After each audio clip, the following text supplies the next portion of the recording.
Yeah.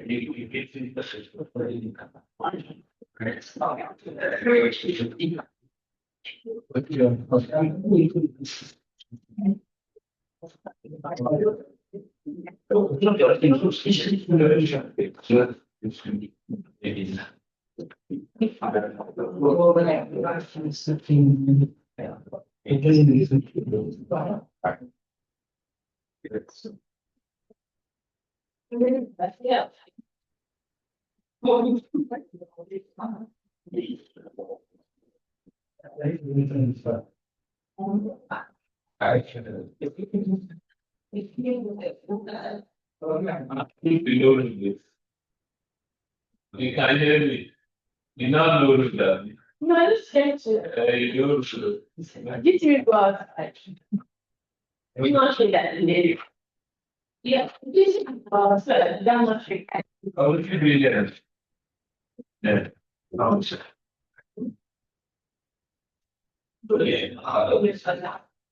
Yes, yes. I'm doing 6 years ago for some time. Yeah. Yeah. Yeah.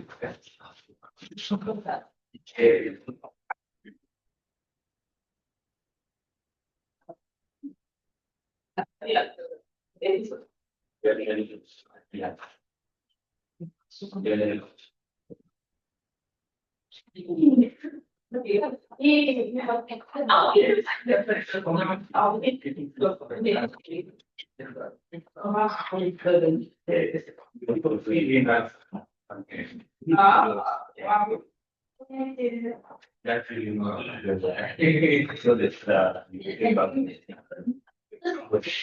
you should work if you are considering my children in the sense, depending on the situation, funding the first. If you start largely last and it's not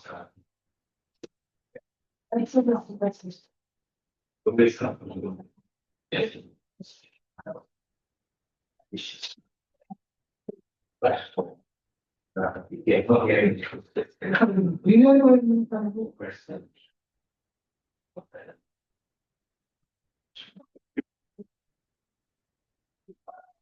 Yeah, this is that thing. Yeah,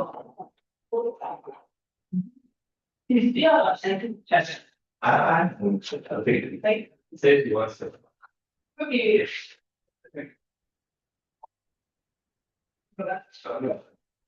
I'm going to be looking at how this patient.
I need you by what one, two,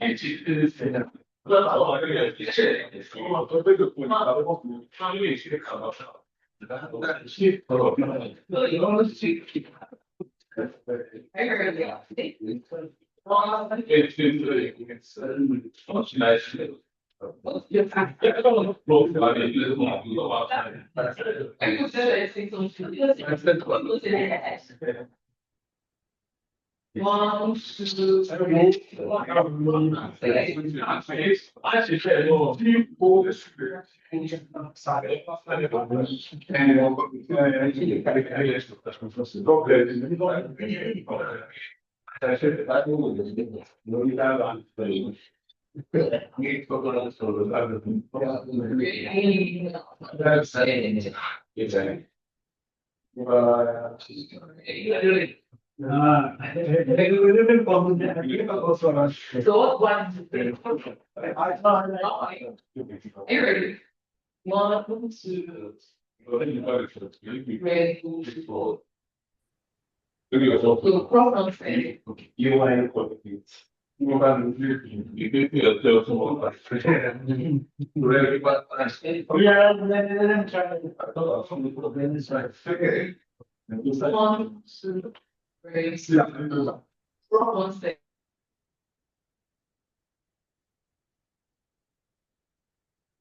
Òtútù ti mú ẹlẹ́gbẹ̀ẹ́.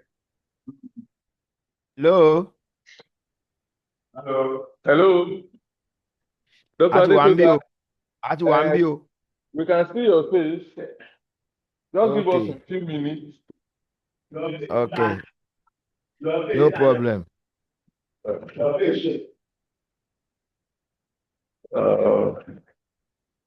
It's 112. Àwa tá a wà ń sìn báwo la máa rí program gbà báyìí online program làwa ní. Even àwọn tó wà níbí kì í ṣe. Sorry, it's Mr. Victor Tunji Taiwo on ground. Are you? Is the only one remaining among us. Okay. To be part of us. But I know Dr. Adeyemi is on ground. Akinde is on ground. Myself. Dr. Adekogba has already joined us online. So this is 11:03. Should we still wait we can start? Okay. You are welcome to this session. Thank you. Actually, this is the third part of these continuities and changes in African art. The first and second session was held on Wednesday in the morning and in the afternoon.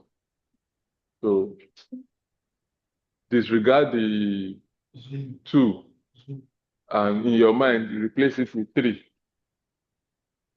The first to present is Dr. Kehinde Adekogba. Dr. Kehinde, are you hearing me? I'm with you. Okay, so the title of his paper to be presented is Egungun Costume Art in Abeokuta. So, Dr. Adekogba, you have the floor for the next 12 minutes. I believe you are supposed to continue. Okay. Those of us that have presented. So I feel you should just call us. Okay. So that's let me also call Dr. Adeyemi Adedola to come to the high table. Why Dr. Toyin Akinde should also join me. Myself is already here while we are waiting for Victor Tunji Taiwo. So, Dr. Adekogba. Yeah. You are welcome on board. You are the owner of this floor for the next 12 minutes. Thank you. Okay. Thank you very much. I would like to share my screen as I start this presentation.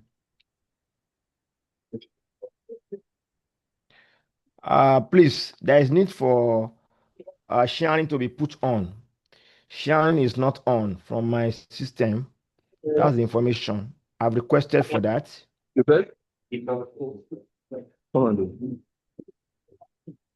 You can share your screen now. You can share your. Okay. Okay, thank you.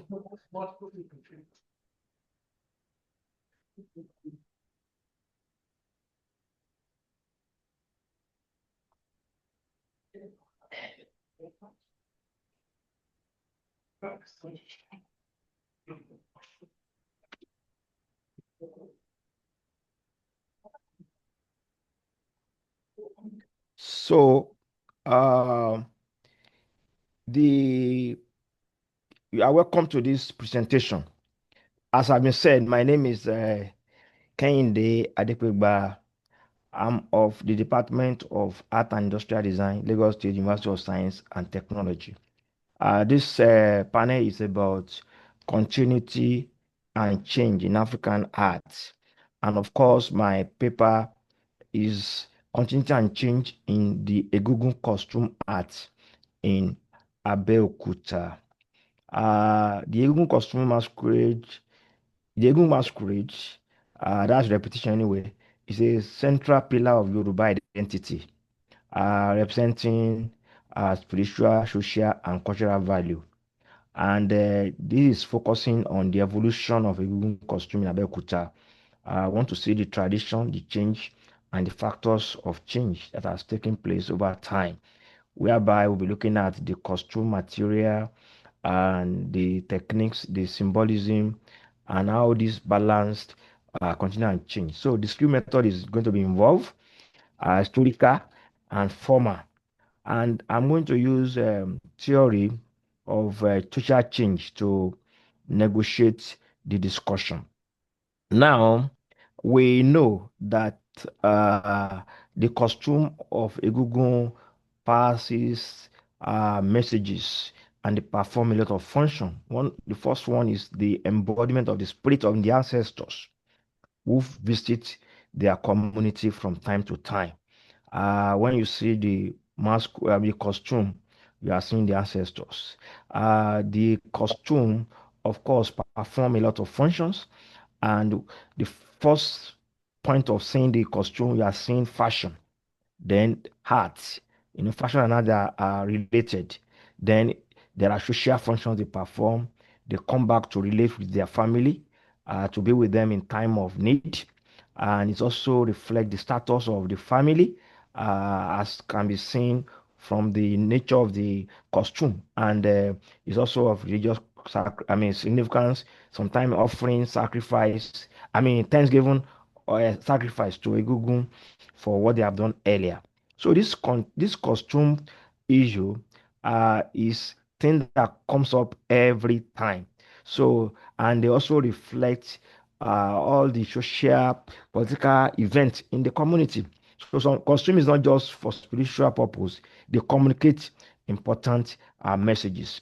So in Abeokuta, this is an example of a headdress that showed certain events at a particular time, where we have a hunter and the leopard, you know, taking uh, history of what has happened at the time. So these are how costume also serve these other purposes. And for Abeokuta, it was founded in 1830, and it became a major textile center in Yoruba land. And the costume started from the simplest form. When Yoruba used to have kijipa, this is uh, fabric that is coarse, that is the cheapest of all fabric, and they are off white in color, with sometimes dyed with indigo.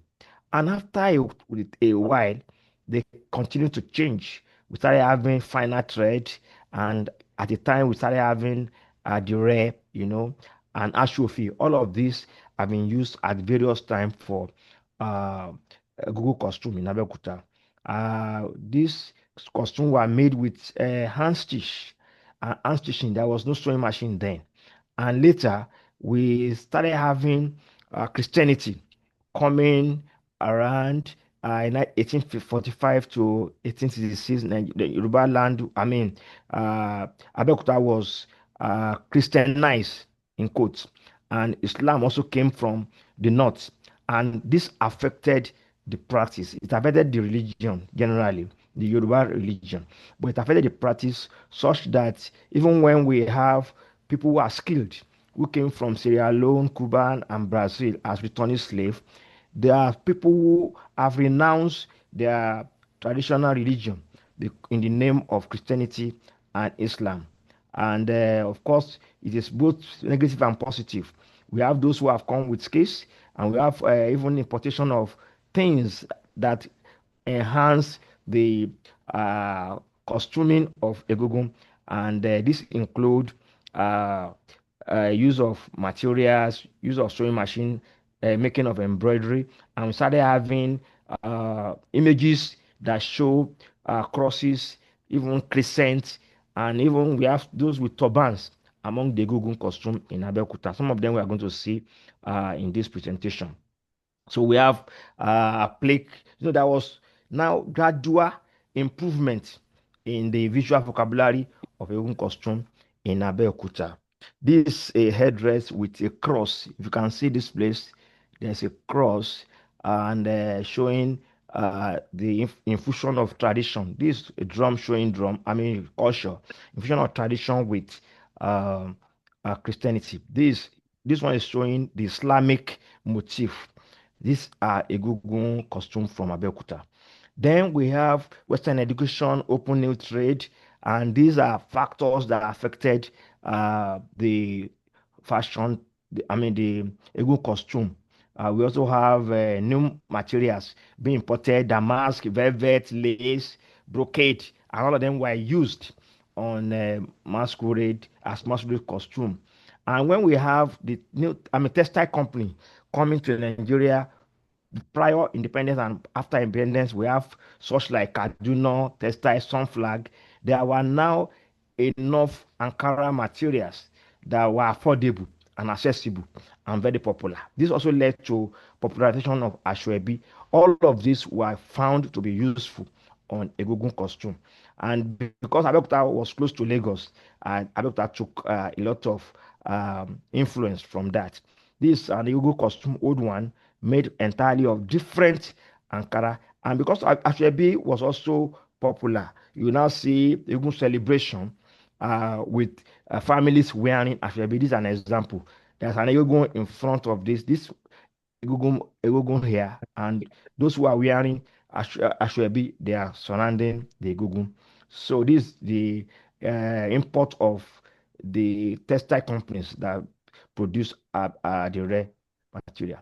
So we now started having new uh, things, new materials like taffeta, linen, satin. These were more recent. Silk, veil net, and akposhe, the one used for furniture.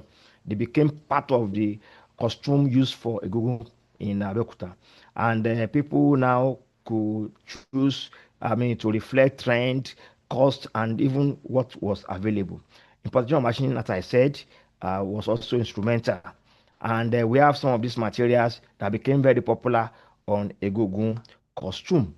And they made use of colors, to reflect so many things. There were innovations that now centers around tradition and modernity. And this ensure that we'll preserve the heritage and there's nothing that is affecting the heritage, even amidst all of this. But we can see that even when we used to have uh, murals of Egungun on the walls, showing that this is a place where Egungun costume is kept or a place where Egungun is embodied. Things started changing. We started having these images on flex banners, as you can see. And the Egungun costume were no longer kept in Igbale. They now are hung on hangers, even in the bedrooms of some owners of the costume because of theft. Because there are many costume that disappear from Google Group. And in Abeokuta, especially, this picture is showing the man that was going to embody, that was going to carry the costume. So now, one of the things that happened,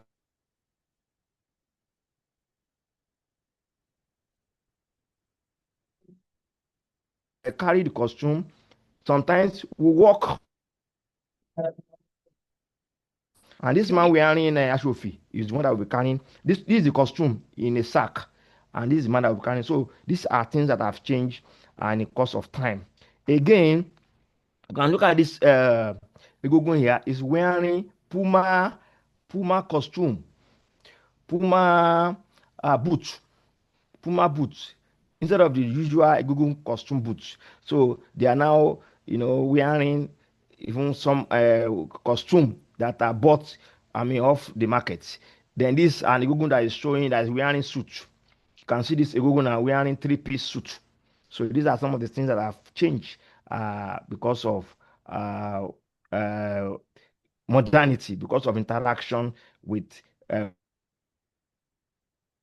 have here Egungun that is showing the coat of arms of Nigeria, and this one is showing Chelsea and other. This is Egungun that is showing Chelsea logo.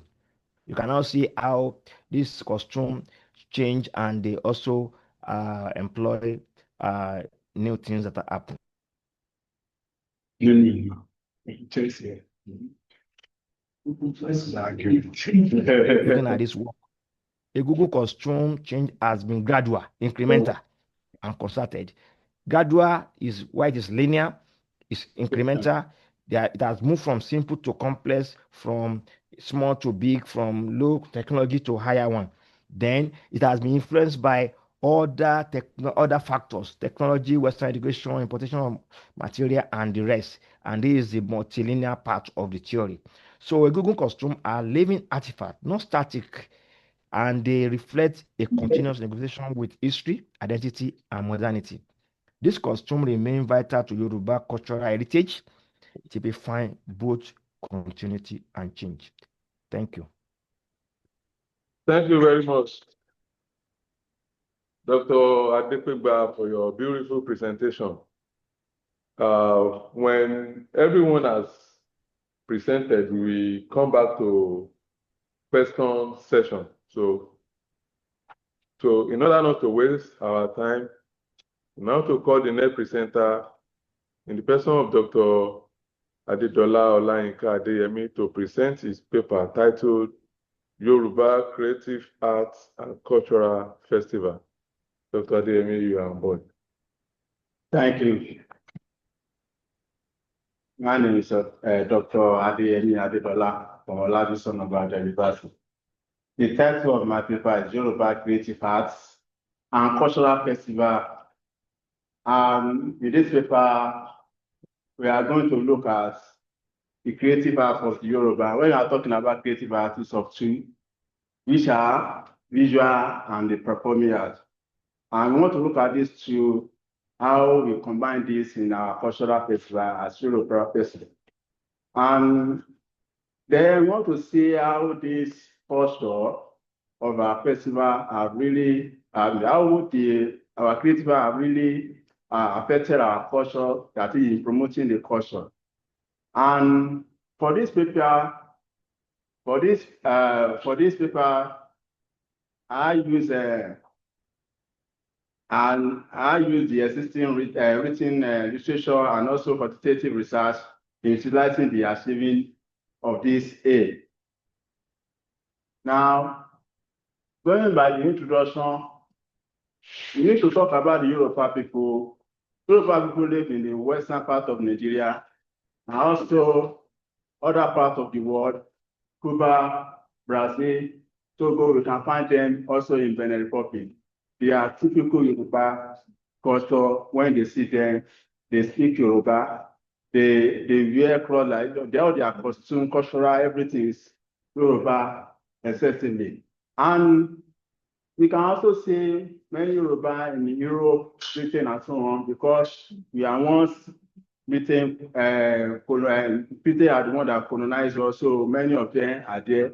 as what Dr. Adediba said earlier, that many of them, when they came back home, they become Christian and so on and so forth.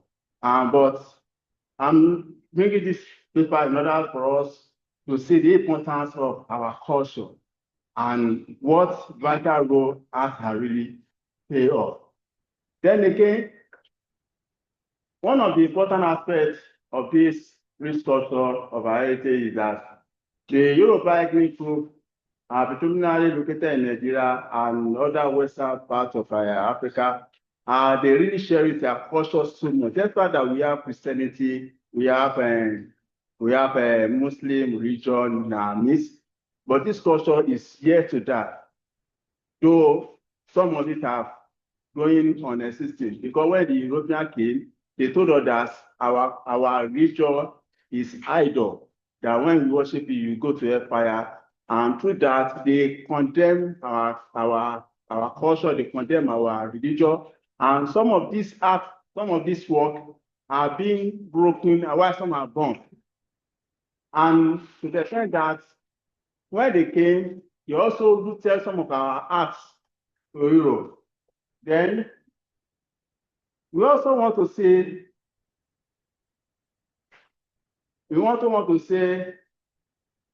the creative arts in the Yoruba festival. What are the creative arts in Yoruba festival? We see music and drumming. There's no festival that you see that Yoruba perform that they will not have their music and drumming.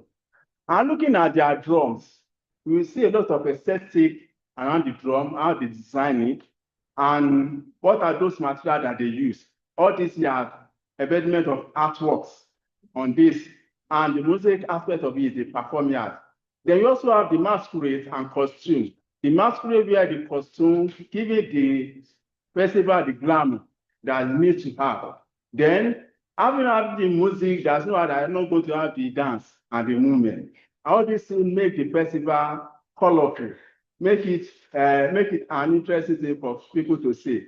And again, we also have the oral illustration and poetry, that these are also part of the creative art in our festival. I want to look at some of the arts of the Yoruba. Then some of it, you can see this one. This is the Yoruba sculpture from Ile-Ife. And we call this one Oriolokun. And we can, this artwork that you are seeing here is no more in Nigeria, it's already in British Museum. And those are the things that the European came to come and tell us, telling us that our work is idle, and they took it over to London. And we that we want to, when you want to see it, when you go there, you are going to pay for it.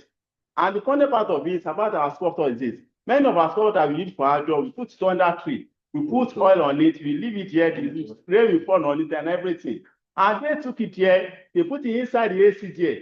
The ritual in which those arts does not perform here in Africa is also performing there, because they are not looking for artwork of Africa in order to gain, in order to enrich their pocket. And again, we also have Yoruba leather and beadwork. And this is crown. We call it it's a beaded crown, and we call it Adeshebayi or Adela. And it's beaded crown designed for Yoruba. And the one below is leather work, but it's also beaded with beads in order to make design on it. I want to look at this crown and the belt. Don't just look at it as just mere artwork, but I want to look at the design that they make on it, the colorful of that artwork. So making it colorful is also part of the creative aspect of the Yoruba people. Then the next one, we want to look at the mask. This is Gerede mask, and Yoruba, there's almost all the Yoruba culture that they have there's no Yoruba festival that we perform that we know wear our costume and the mask. When you wear this costume, you also really see the mask there. This is a mask, Gerede mask. And again, the next one is wood carving. We can see, and in wood carving, one thing I want us to know is this. when we make our own carving, we use this as symbols. We use this as symbol. Like the first one, this is Shango, mortar and bow. We can also do the Shango as. Shango is one of the heroes of the Yoruba who liberate Yoruba people from the Dahomey War and so on and so forth. But Shango has been a powerful one. So we use all these things in order for their to remind us that they are once a hero that lived, and we also serve them. Then the second one is Erebeji. Erebeji is being done when we have two twins and one is dead. They need to produce Erebeji for the dead person, and they now be whatever thing that they are giving to the living one, they also give it to the door. So our next one we have, this is also one of the art of the Yoruba. We have blacksmithing and calabash carving. And looking at the calabash, you can see that a lot of design and made onto it. And calabash carving are notable craft work of the Oyo people. Then let's go to the festival now. Number one, your Osogbo festival. Now, looking at this, I don't want you to just look at the people that just standing here or something like that. And I don't only want you to see the spiritual aspect of this, but I want you to look at the hats, that is the clothes that they wear. They wear ashoke, they wear different colors. These are the things that make the festival, colorful. The way they dance. I've already mentioned what are the creative arts in festival. We mentioned music, dance, everything, and the colorful clothes that they wear, and all these things are elements of arts of the Yoruba. The ashoke is also part of the Yoruba. The bead that they put on their head is also part of the art of the Yoruba. The armband, the staff they are holding, these things are creative art of the Yoruba in the festival. Then the next one, you can see your festival. And look at this. The postures show that they are dancing. And this is your Adamu Orisha. And they wear white. And look at the way they construct their costume. Look at the cap that they wear. And look at the stick they also hold. These are elements of creativity in Yoruba. You can see that all these arts are different from all the festival, all the costumes are different from each other. They do not use monopolies, not that they'll be using one for Egungun and the same thing for Agema and so on and so forth. And the next one, you can say Egungun Festival. Thank God that Dr. Adeoye can talk about Egungun Festival of Abeokuta. You can see how Egungun are progressing from local to international wear by wearing suits. You can also see this. It's also Egungun Festival. You can see the mask. You can see the clothes that they wear, and so on and so forth. So these are the creativity in our festival in which European feel to come and look at it as a tourist person. Then this is Olojo Festival, and their clothes, they wear, the cap and everything, they are elements of creativity, they are the elements of creative art. And also this is Shango Lukoso. This is Shango. You can see the clothes that he wear. Olomile Fejewe. Olasole Imofura. That is Shango for you. So I always come out with fire in his mouth when he was alive. So he was a mighty warrior and he's a hero for us as Yoruba. So this Ogun festival, you can see they wear black, they wear a crown, and they also put cowries on his body so that he was a powerful person. Then the importance of art to cultural festival. Number one is preservation of our cultural heritage. And this is very essential, that is preserving our knowledge, mind, and costume. The more this festival is being done, the next generation will be seeing what our culture looks like. Then again, we also have the spiritual expression. There's no festival that we have that do not have a spiritual tone in it. So they also have their spiritual expression and identification. And at the same time, we also have economic empowerment. During festival, there's no how that the artists and designer and the drummer will not be enriched their pocket. The sculptor, the earn income through their artwork. The festival also tries always with support, hospitality, and craft industry. Then again, we also have social cohesion and community identity. And this give room for people to mingle together, to have sense of unity, and they share common memories and belongings. Then we also have educational and youth engagement.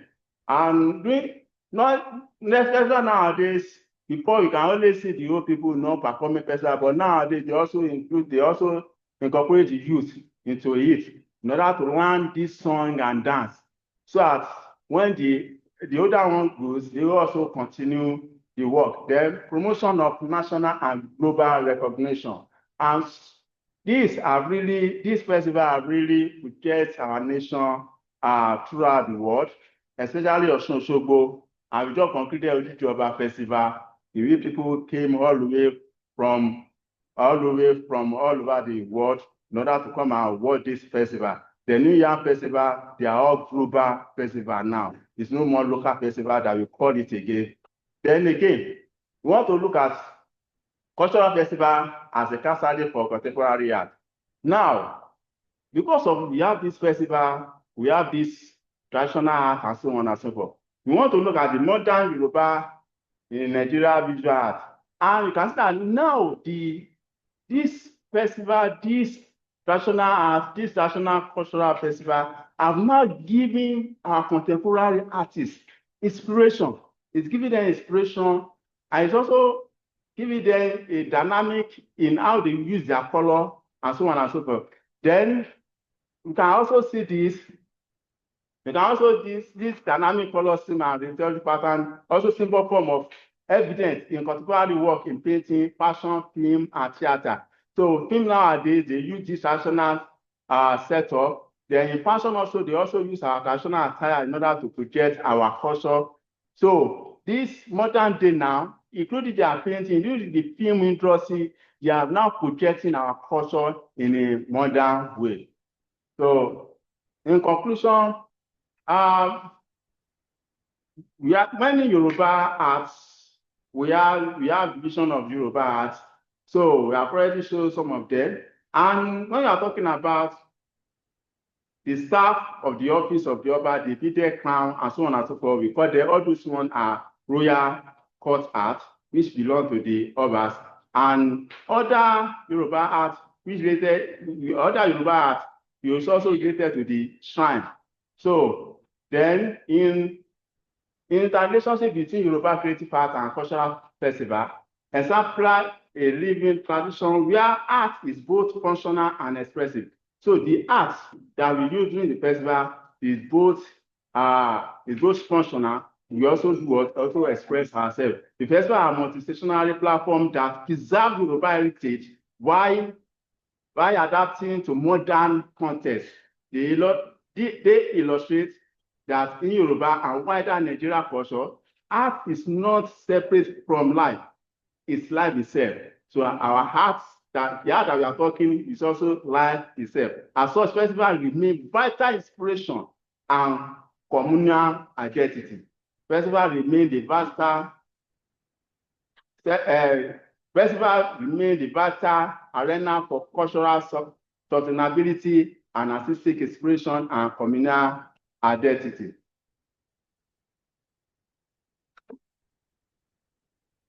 And overall, Yoruba art and cultural festival play an important role in preserving and promoting the rich cultural heritage of the Yoruba people, and they serve as an important platform for Yoruba artists to showcase their skill and creativity.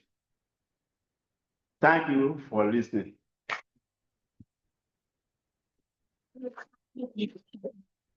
Thank you, Dr. Adedola, for your presentation. I want to ask again, is Victor Tunji Taiwo on ground? Okay. Thank you, sir. The next to present now is Dr. Toyin Akinde. The title of his paper is Ozioma Ozuluke Ceramics Fabric Glorification. Dr. Toyin, you're on board. Thank you, sir. Yeah, the name is Toyin Akinde Emmanuel. I'm of the Department of Fine and Applied Arts, LAUTECH. I want to thank Dr. Shubawale for inviting me. This is my fourth time here in LSA. Let me say that my work is still work in progress, and the title is Ozioma Ozulike Ceramic Fabric Politicization. Well, I'm a ceramist, and my area of interest is ceramics. So please, can we go to the next slide? Yeah, the next slide is this introduction and background to the study. Next slide, please. That's abstract. Next slide. Okay. Yes. Ozioma Ozulike was born in 1972 in Enugu, Nigeria. Is an indigene of Uchi, local government of Enugu State. He's a ceramist. He graduated as a first-class product of the University of Nigeria, Nsukka. And he became a professor of art and artistry in 2014. Currently, Ozulike is the Director, Institute of African Studies, Nsukka. His practices and academic exploits have been tremendous, particularly in the area of exhibition. Today, we can say that Ozulike, if not the most, will be one of the most celebrated Nigerian ceramists. So what we are interested in, as far as this study is concerned, is the politicization of his work in recent time.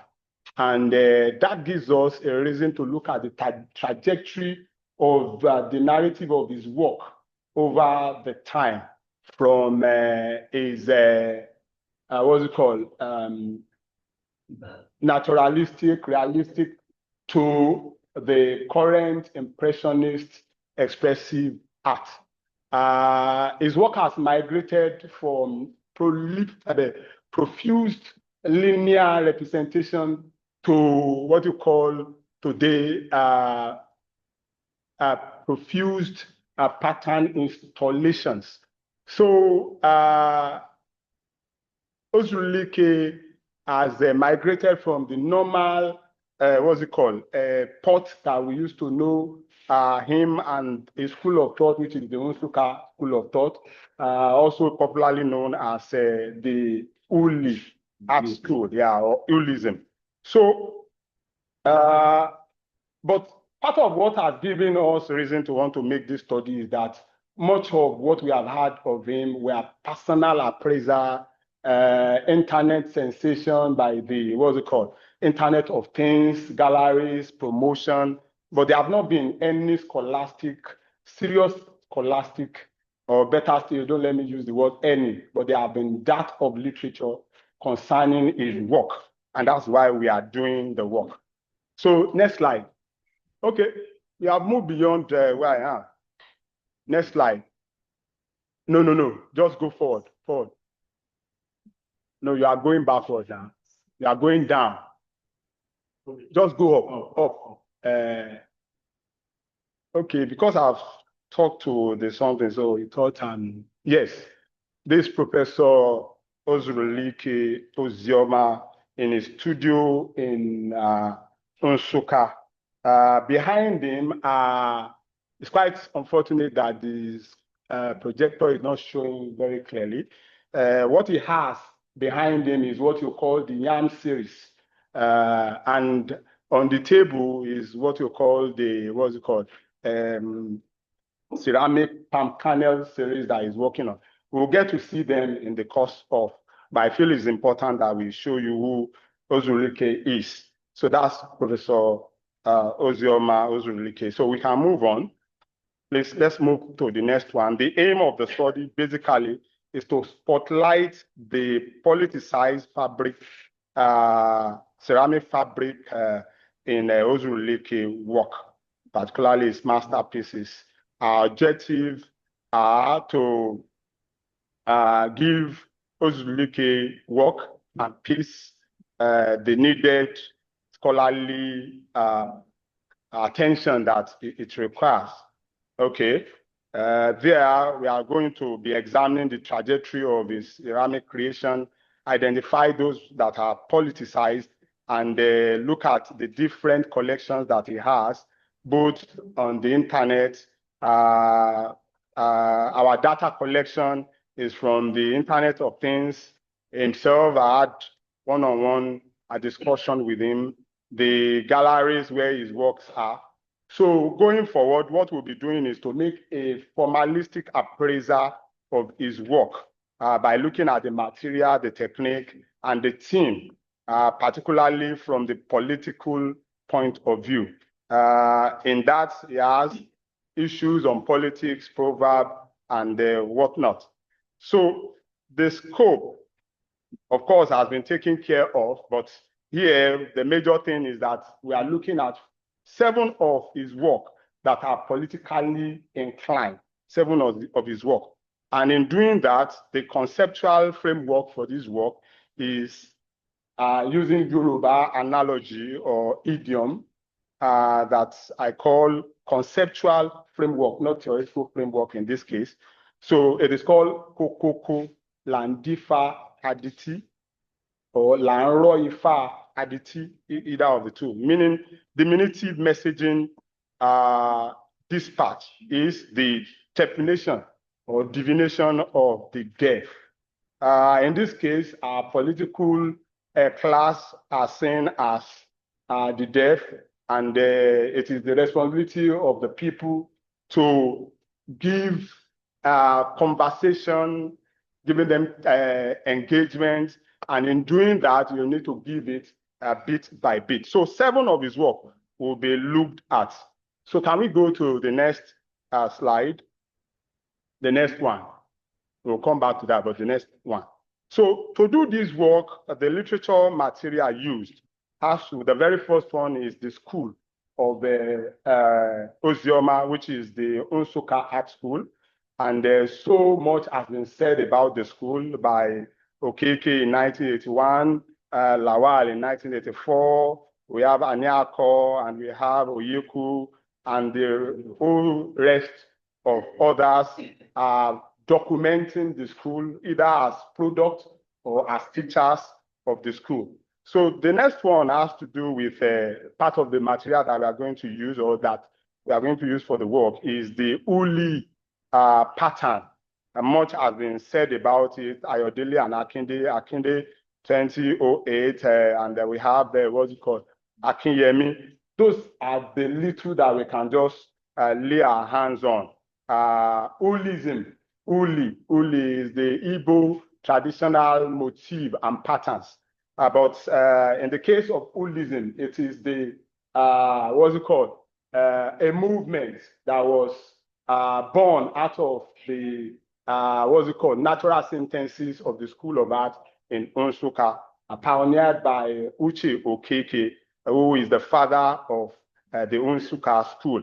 And in doing that, he tried to bring as many of his contemporary and students on board to make sure that the, what's it called, advocacy for Ulism was promoted. And the like of, what's it called,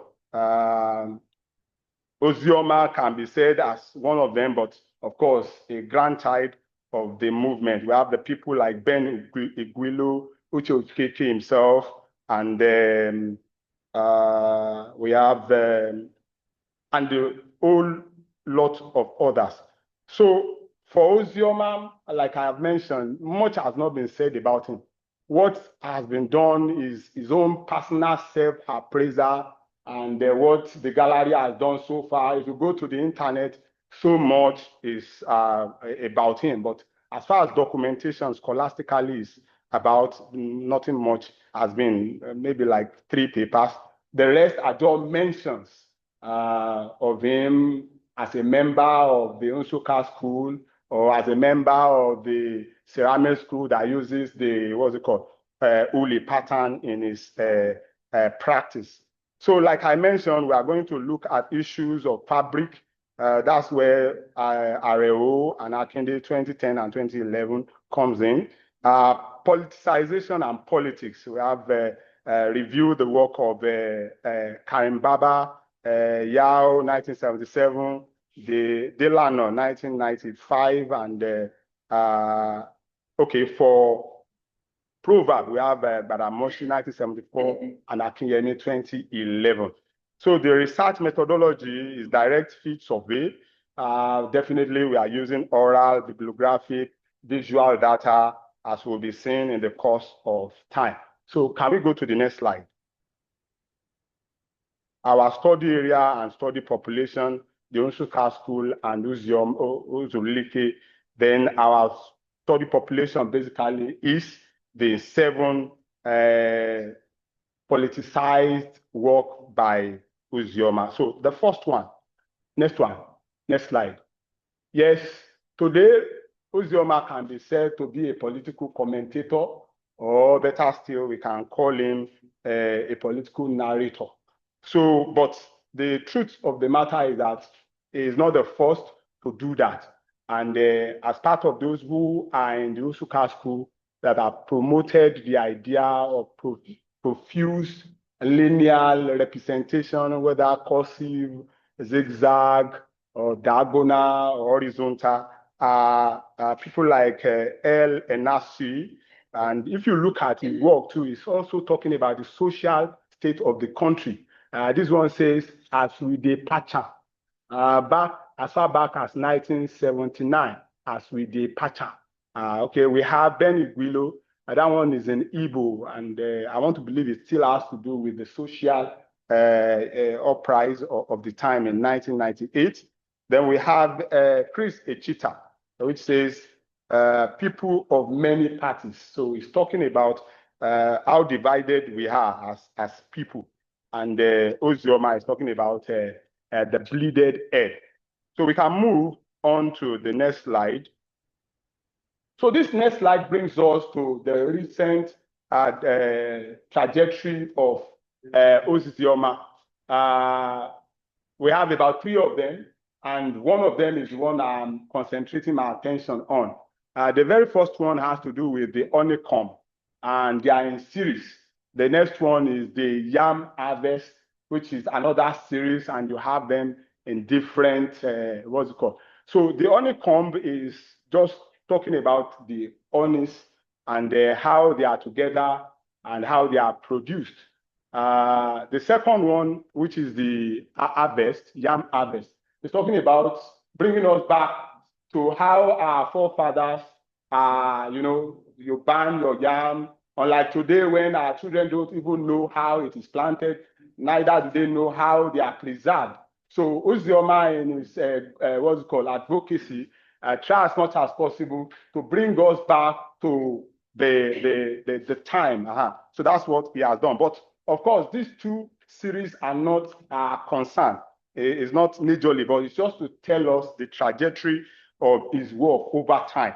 So the trajectory from what's called realism to impressionism. And in his attempt to be impressionistic, he makes sure that his work installation art. So the very first politicized ceramic fabric that I have, because he called it fabric series or power series.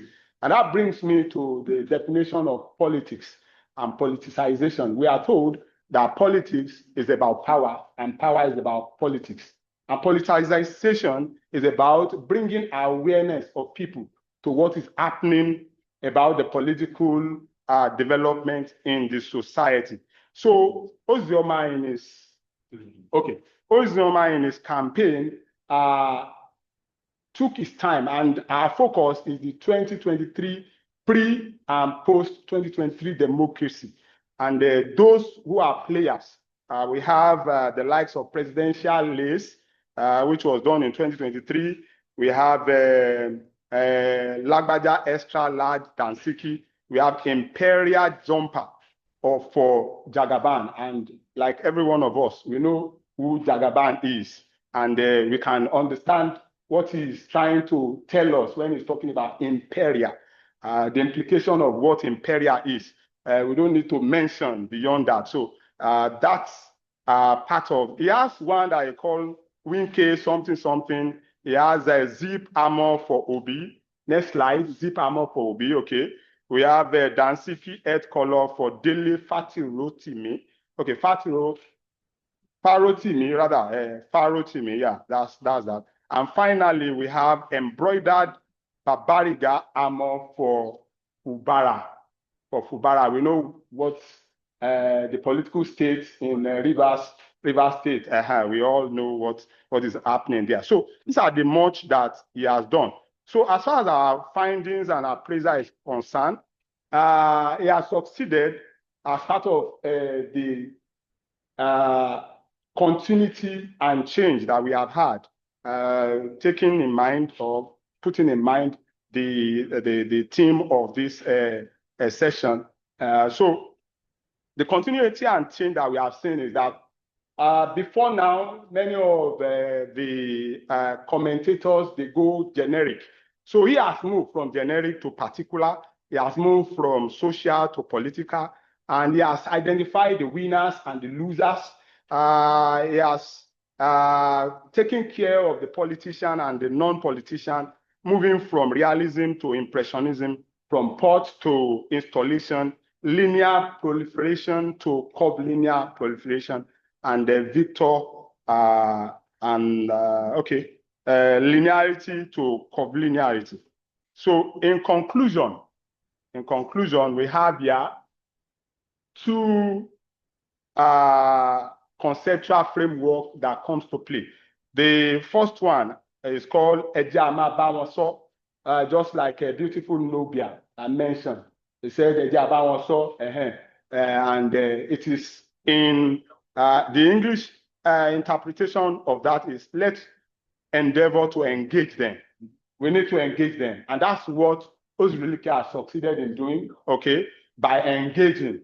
Though subtle, just like the Yoruba saying, kokoko, lanro ifa aditi. If our people, our leaders have refused to want to listen, I think it is necessary to tell them and see them as deaf, and that's what Ozrilike has succeeded in doing.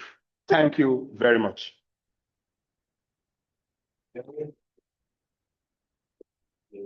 Thank you for your beautiful presentation. Thank you. The next person to present will be the last person that is reading inside this brochure. Okay. And the person of Dr. Victor Tunjitayo. The title of his paper is presented is Forms and Functions of Body Marks as Spiritual Initiation Rites in Yoruba culture. Dr. Victor, you're welcome. Thank you very much, sir. The moderator of this panel. Other panelists here seated. Distinguished listeners, thank you very much. Without wasting much time, this paper is still ongoing, is a work in progress. And it's taking a look at the forms and functions of body marks as spiritual initiation rites in Yoruba culture. The ideas within the topic are culture, body marks, spiritual initiation rites, and fundamental questions raised. The questions are: what is culture? What is the meaning of body mark itself? What is the meaning of spiritual initiation? What are the identified forms of body marks? And what are their functions in that regard? Now, there's no doubt about it that culture is the way of life of the people. It is indeed the prism through which people get connected and be connected within the society where they live. It is the tool used in shaping the society and the writing part rather, that permits individual to open up and be connected with. Culture is so vital to a human existence that can be found in everyday society of the people. This forms an integral part of human lives. Now, in this regard, we will now look at this. Culture can be looked from two standing points, talking about the tangible cultures and non-tangible cultures. Then the tangible cultures in such regards are those that are concrete in nature, that we can see them and we can touch them. Probably we talk about the kind of houses we have in terms of our structures. We talk about the clothing that we wear. Then we talk about the food that we eat in aspect of cuisines. We talk about the artworks, artifacts, and what have you, and many more there. Then we talk about the tribal marks that we see being inscribed on our faces or the body. Then from aspect of non-verbal, we have those ones that are abstract in nature. That is, we talk about the myth, we talk about the prayers, we talk about proverbs, and so on and so forth like that. In this regard, because of this work and the objective of it, we are concentrating solely on one of the basic elements of concrete culture, that is tangible culture, known as body marks in that regard. Then, what then is body marks? Body marks is a traditional practice of scarification, involves piercing of the body, cutting and burning, painting of the body for the sake of religion, ritual, aesthetic, medicinal, or magic in any cultural community. This simply implies that there is no society, there is no community that exists. In terms of the coexistence of such people, they have their practice concerning their body marks. And that brings us to the Yoruba context as the focus of this that we are premising it upon.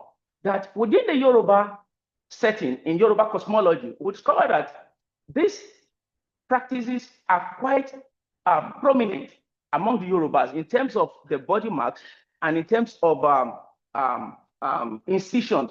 Now, in this regard, let's look at spiritual initiations to that effect. Spiritual initiation rite is a ritual or ceremony that marks the individual's transition from one spiritual state to another. It involves a significant change in status, in roles, or level of spiritual awareness.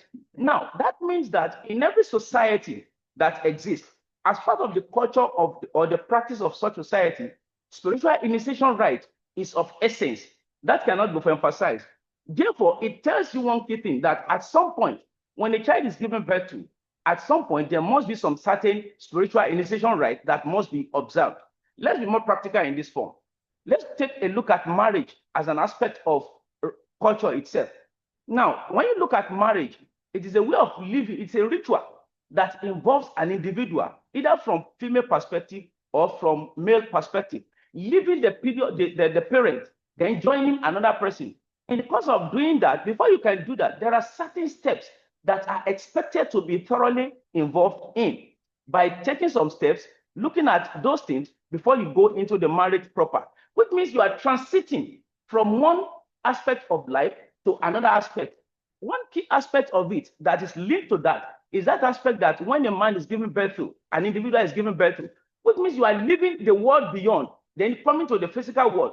Then you come into this physical world, as you are growing to a certain point, that you are not leaving your parents, you are moving into another world, which has to do with what? Which we call transition. And it is also involved in aspect of ritual ceremony. And that is why, as far as Yoruba culture is concerned, all this aspect that we are talking about, in aspect of naming ceremony, in aspect of marriage ceremony, you see the Yorubas observing appropriate ceremony by making some sacrifices to ensure that these are done accordingly. Now, as we move on to that point, you will discover that all these things that we are talking about, there are certain rites that are involved in terms of the marks, which is the focus here, in terms of the incision, which is also the focus here. But how do we go about doing all these things? For that, this work will be premising on theoretical framework for this work will be semiotic theory, because all these things are symbolic in nature. And when we talk about semiotics, we are talking about using signs to pass messages across or to communicate. And an aspect of that of semiotic is that of symbol, which has to do with symbolism. Then the cultural norms is of essence as another theory that will be used for these studies, because we are talking about the culture of a particular setting of group of people living in a geographical entity as Yoruba is concerned. Then the methodology adopted for this will be qualitative research that uses descriptive analysis within religio-cultural and socio-cultural elements, and also in-depth interview analysis. Then the two forms of body mapping that we'll be focusing on in this are beresisi, that is incision, and the second one, facial mark, ilakiko, within the cultural element of the Yoruba. Now, let's look at that ilakiko. Ilakiko is not just, like I already said before, it's not just anything that one does. There must be some certain words, certain reasons for doing that. Probably as a result of the fact that somebody was sick at some point. You now see the person having some kind of mark with which the people within that very family, they will need to inscribe such on that individual as a way of reviving or preventing that individual from dying. Various types of ilakiko. We could have that of what do you call it? Pele. We could have that of Baja. We could have that of Abaja. Thank you. We could have that of Abaja and many more like that. Now, when you see people, Keke, and many more like that, when you see these people, although there are some of them who do this for the sake of aesthetics, for the beauty sake, but more often than ever, as a result of the spiritual aspect of it, you see some doing such to some people, although it's not that common today. It's not that common today in the sense that when we go to some of our local areas, we still see such things being put into practice as a way of reviving that individual. And another aspect of it is that of the incision, which has to do with bere. Majority of us, we need not to deceive ourselves. If you ask us to subject ourselves, our bodies to something, you will see bere on our various bodies. You may know, or you may not know. Maybe in the course of you, when you are growing up, they might have put the incision on your body, and you may not know that one of the functions of such incision. It could be for protection. It could be for a way of reviving or trying to sustain that very individual. In a situation whereby a parent experiences stillborn, abiku, that one comes now, then dies again, just like Wale Soyinka put in his poem, Abiku, going and coming these several seasons. Now, you will discover that they put such incision on that person as a way of trying to tie the person down. Or if they don't do that at times, they will they may cut the person's, maybe a finger or one of the fingers of the leg to let the person, and when the person comes back, they will say, oh, we know you. You've come before. You are coming back again. So it tells you one significant aspect of it. Most of our politicians, you see them today, you think they are just there for nothing. They undergo certain series of incisions, one way or the other. The one they will put in the money, even the forehead, their backs and what have you, around their waist. For example, now, if you step on a kind of a late kind of charm unknowingly, the first thing they are going to do to you when the curer intends to incur you is to take that leg, look at the leg. You are just seeing that person looking at the leg. The person is looking at the leg as a way of diagnosing the problem within that leg traditionally. And the next thing you will see will be to put up some certain incisions as a way of trying to do or to recall such how who could see. During a gun battle or a kind of an individual that experiences a gunshot, sort of, they will say, you think calling the otaibo out is just ordinary? They put the incision and they put some certain things that are expected. That shows you the potency of the Yorubas and the efficacy of Yoruba tradition, which cannot be looked away from. Now, when you look at this beresisi could be done on forehead, middle of the head, the forehead like this, the middle, or the back of the head like this, or even around your wrist like this, or your waist like this, or they may give you some from the back of your back, from top downward, and even this place, the jaw of your mouth like this. They may put certain things there. Even your legs, they put those things there. They are made for protection. It is quite unfortunate that in the society that we are today, at some point, we look away from some of all these things. We take them to be some things that are fetish in nature, They are not fetish. They are of our own importance, and they have functions which they perform in our various society. Let's go biblically. Even in the Bible, when the Israelites were in Egypt, at some point, what did God say to them? He said they should use the word, they should use the blood of the ox and put in front of their various houses. It's a part of incision as a way of trying to protect them, and they are doing that as a protective mechanism from any kind of external aggression traditionally. So in this present time also, all these things cannot be looked away from. Neither can they be, look at this now. We have some of these things. You will see the incision in this present time now. You see some of our people, they have so many. Please, hello, please move the hand. Look at this. We have various types of incisions in this form. There are some of them, you will see them in form of designs. You know, as you grow, they change. You will see, initially, you see them popping out so big at some point. But at some point, they dissolve. Because as the body itself is aging, the body is absorbing those things. And remember what they might have done to you long ago. Believe me, it's still very much effective in this present time that majority of us do not know. You've gone to school, oh, you're just engaged with some people. They will say, oh, use gun on you. They just open fire on you. Quack, quack, quack, quack, quack.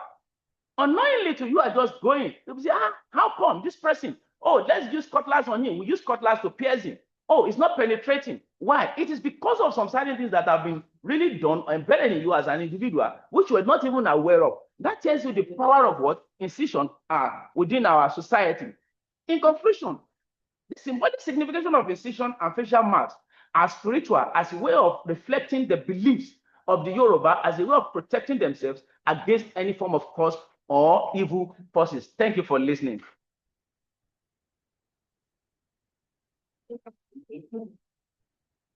Thank you very much, Dr. Adetunji, for your presentation. The last but not the least is my almost to present actually the title of that slide is Continuity and Change in G02 Continuities sculpture. But that some part of it is omitted, but notwithstanding, I will do my best to do justice to my presentation.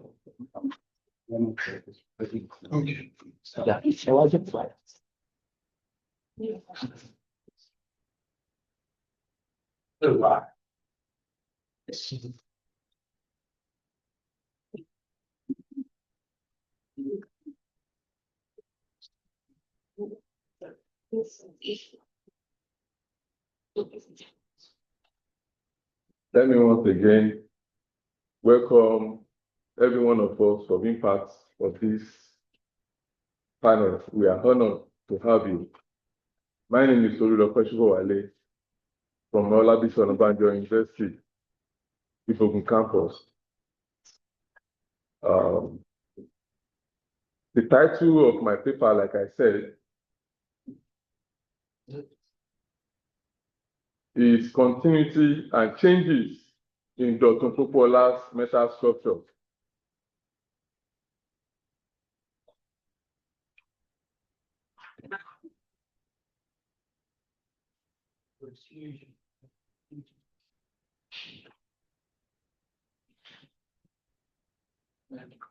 Creative art is like a journey. Hence, the more an artist maintains consistency in his or her studio practice, the more the artist will discover new forms, techniques, and styles. Of course, the styles to be deliberate and at times to be intentional. So the study intends to look into Dr. Popola's creative journey with a view to highlighting the changes that has occurred in his art works through his continuous studio research and exploration of materials, techniques, which led him to discover new forms. Just permit me to keep on talking because time is no more on our side. Achieving this, we have, okay, start. The study aims at placing Dotun's work in the right perspective in contemporary Nigerian art scene Data for the study is sourced from both primary and secondary sources. Data collected will be used to analyze and substantiate the artist's creative historical background. Also, formal analysis will be used in bringing the creative exploits and inventions of Dotun's work into limelight without neglecting its influence in welded metal practice in contemporary Nigerian art. Who is Dotun Pokuola? Dotun Pokuola studied general art at Auchi Art School, where he completed his OND, after which he furthered his education by studying sculpture at, leave it at that, up again. Go. Oh, down, Universal, sorry. Just leave it at the sculpture, the page you have sculpture. Yes. So Dotun studied general art at Auchi Poly, and he later gained admission through direct entry to Obafemi Awolowo University, where he specialized in sculpture for his first degree. However, because he loved exploring new things, for his master's degree, he specialized in painting, and that put Dotun at somehow a balanced situation to practice his sculpture and with infusions of painting. And what is sculpture? Sculpture is a plastic art that could be produced either in 2 or 3-dimensional forms. Sculpture is explored with different material, either clay, wood, stone, plastic, ivory, and metal. Metal is of 2 types, ferrous and non-ferrous. It is worthy to know that Dotun is exploring both combination of ferrous and non-ferrous in his welded metal sculpture. Welded metal sculpture can be defined as a means of exploring metal creatively for figurative and non-figurative purposes, using direct construction, assemblage, mold, and direct guided technique, or a combination of the techniques. Next slide. In this study, focus will be on construction and assembly cum synergetic techniques. What is construction? Construction is making use of rods and plain metal sheets creatively to form an image, just like we see in the head in square, that landscape work. While assemblage is exploration of waste, junks, things considered useless that are not useful again in the society for creative purpose. But Dotun is a person that, like I said, he has 2 parallel degrees: sculpture for his first degree and painting for his master. At a certain point, next slide. The moment he completed his master's, Dotun happens to be in a state of dilemma. He doesn't know which one to pick. And if you look at the pants, there are paints, brushes, and at the same time, a plier. Plier is a major tool for a sculptor, particularly a sculptor who is exploring metal. You use metal, you use the plier for manipulative purpose to your desired taste. So he's confused. What should I do? The next slide. So I've said what is assemblage, but here is the beginning. There is a point that there is a beginning of change and continuity in Dotun's sculpture, in Dotun's work. If you look at that, the first image shows the normal assemblage weathered sculpture that we are used to in Nigeria. But because he's looking for a change, Dotun ventures on a journey to South Dakota, Lemon, United States of America, where he met one artist known as John Lopez. And contacting John Lopez surely revolutionized Dotun's creative weathered metal sculpture in terms of exploring jumps. If you look at the works, the bikes and the rooster, compared to the first one, you will surely see that there is a huge difference in what Dotun is doing. These two works are pure assemblage with elements of painting. The painting brings the works, for example, the rooster, into more realistic works. That is not the case before this period Dotun started this work. The next slide. Now, the aspect of synergetic in Dotun's work is as a matter of the fact that he began to incorporate non-ferrous metal, which is the use of bronze, into ferrous metal for creative purpose. And he succeeded in blending the two correctly and perfectly to the level that it has become a norm now in contemporary Nigerian art. That lion has some bronze works, Ori Olokun. The second one at the top right shows a plaque of Bini images, music makers. The women in that images are actually the women at the palace who often make palace never a dull moment with their music performance.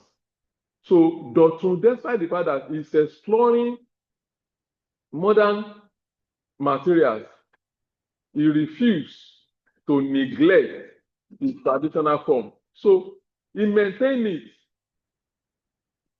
Notwithstanding, he also introduced changes into his work through those non-ferrous metal to make his work synergetic. So it was Dotun that actually popularized and dictated the aspect of synergetic into sculpture as a term to be reckoned with in his work, and that is seriously spreading like Harmattan wind in contemporary Nigerian art. That there is an advantage in that. When we get to the findings, okay, we will see that there is an advantage in incorporating this. The study observed that Dotun's work popularized assemblage sculpture with new inventions. The inventions are not only limited to his forms, but the types of tools Dotun is using. He popularized laser cutter in Nigeria. Laser cutter has been in use by some leading artists before Dotun emerged. However, they use it privately. They don't allow people to see it. But Dotun came on board demonstrating the use of plasma cutter and posting it on Facebook. So a lot of people, through seeing his pictures and videos of how he explored those materials, easily venture into it, and he succeeded in coming out with beautiful work like Dotun. Dotun's work, Dotun's sculpture, though contemporary, but yet the works are blended with tradition and modernity. The lion we saw the other time has image of Eyo. Anybody that knows Eyo, we see that it won't be difficult for anybody, even without seeing Dotun's name, to say, for this Eyo, to have been part of this image. This person may probably be surely a Yoruba person, or the client he is producing the work for is a Lagosian, because Eyo is synonymous with Lagos. While Ori Olokun Iyeslo, in other words, is synonymous with Ife, and Ife is the cradle of Yoruba land. And at the same time, using the traditional music makers from the Benin people also shows that though he is exploring modern form, he refused to jettison his traditional background. So one major thing to take note in Dotun's work is that the cultural icons explore cut across Nigerian landscape. You know, the northern people are not actually fond of using images. But looking deep into some of the motifs embedded in the works are synonymous with the Arewa people of Nigeria. So Dotun balance situation. His work is with no bias, or this is where I belong. No, he embraced everybody. Assuming our politicians are embracing everybody without bias, we won't be in this situation. The materials Dotun is exploring is helping us to clean the environment because there are junks, things that block our drainage, but he takes his time to go around picking them and use them for objects of aesthetics. It's even having more value beyond the primary essence of the font object. So Dotun gives those font objects, the dead objects, another opportunity to live an eternal life, to live a cherished life. You know, when a brake pad is discarded, he picks it up. This one is discarded from an automobile, he picks it up and creatively explore them to come up with a tangible object of aesthetics. So the materials, forms, and techniques has become an household name. If you Google Dotun Popola on Facebook, check the artists that pops up, click on them, you will see that their works are synonymous with Dotun, with a touch of distinctiveness in their works. You see, definitely see that this person is trying to work like Dotun. So that is exactly what this paper is trying to say. Dr. Popola's work, though exploring junks, that is, we already know, but he has turned them around for a better purpose and a better form. Not only that, he uses his work to capture every aspect of Nigerian cultural identity. Thank you for listening.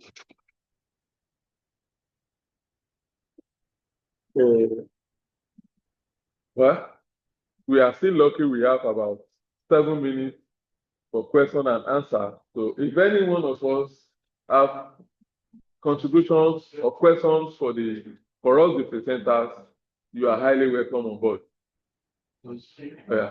Thank you, man. Your name? What? Okay, somebody from the. Okay, sorry. Yes, let's hear it. Speak up, please. So you don't kind of Really, for us.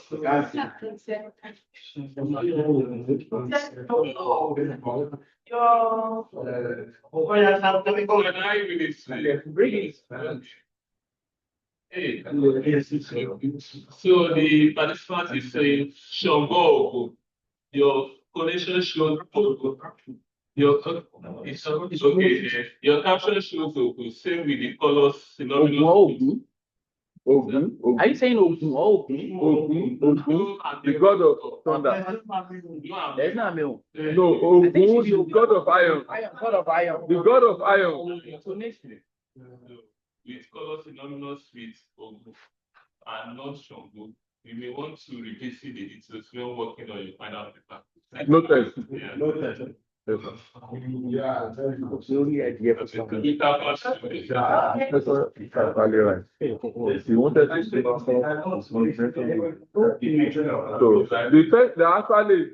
person was actually right. I also heard that when he misplaced Ogun for Shogo, but he later reversed back to make mention of Ogun, the god of iron. So thank you very much for your observation, madam. Okay, my name is Masula Tadinde from National Institute for Nigerian Language. So all the presenters, you all come well. Thank you very much. So to the second speaker, I noticed you referred to addition barriers and Yoruba. It's possible, maybe in some other parts of the Yoruba land. But since you are focusing on the Yoruba, so it's better for you to use the standard representation. So if you want to say attention by or so you may use Adialu. It's generally Yes. Adialu. Adialu. So that is and secondly, your work is very good.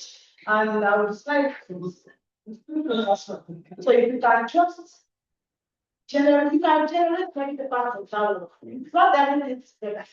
You can just split it and put them into maybe you focus on festivals, so you focus on crafts. So try to work on that one to give you more knowledge. Noted.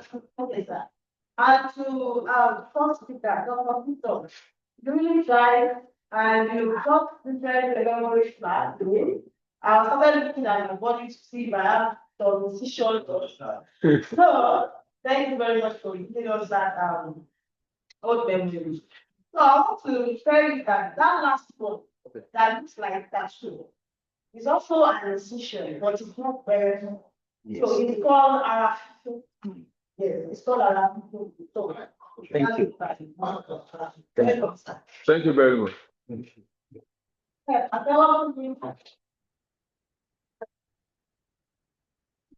you. Good morning, everyone. Good morning. My name is Divine Jew. Very interesting people talking. It piqued my interest when the title of the peaceful decision really great picture. I think that will require further clarification. Are you actually classifying that not peaceful decision together as in the same category with that? In as much as creating an allusion, trying to create a picture, but please further clarify on that. Are they on the same category or are they different? Thank you. Do you want to respond? Okay. Wait, okay. Let's hear. Well done, sir. My name is Adewale Ajakari. I'm a postgraduate student at National University. So it's somewhat difficult to criticize your teachers. But I want to bring something that I observed. First of all, let me clarify what my sister here said. But I was discussing that with my colleague, that if I were to inherit a crown and the year I was born, the crown has been there, or probably even before my father was born, and now I'm coming to be a king, then it's called Shembaye. That's what I have come to see. It's not the crown that is going to be made when I am there. The one you are calling Adiari. Adiari is specific to all effect. In fact, you can only wear that once. You understand? So you can always clarify all these things. It's for us to really understand. That's what, yeah. It is actually a wrong impression. I am saying this because at least even today, I'm sorry, sir, because even today I'm a contestant for Urban in Osun State. So I have full knowledge of some of all these things. But let's raise it there. Now, thank you, sir. The issue of you can see that people. yeah, I have even I'm part of it. So issue of the incision and the mark, the world is changing. So custom, tradition, everything is dynamic. So at this point, I think our epistemology should drive towards changing those things that I feel will look like we are not fetish. We are trying to encroach the right of others. Right of what? Others. Others. Yes, parents putting marks on their children even without their consent. Those things we need to look at it. You understand? Because it's part of the violation of the right of the child. When the child grows up, he feels bad about the marks you have put on his or her faces and on their face. That's one. But parent, of course, like we said, how many of us? A bishop was attacked by Oblong, and my father took me along there. Bishop Falokwe in English, and the Baba said, I was there. He said, the things that we have already installed because before we took Jesus. So yes, it's part of our life. That one, if it is good for us, I think we should maintain and we should promote it. That okay, if something like when I was working with Odua Plus Congress, the former secretary of the organization there is there. He told me, look at this thing, I made it 20 naira. So they put it here. So if I can use 20 naira to protect myself, have I offended God? I said, no, sir. So we can't do that. But when it comes to something that Thank you very much. We've actually run out of time. All that has been said will be carefully taken note of. So once again, I want to appreciate every one of us for counting us worthy to be part of this special panel. Thank you. I need to ask you this. I don't know because I want to ask the question in there. From your Discord, I see that look at it from the multidisciplinary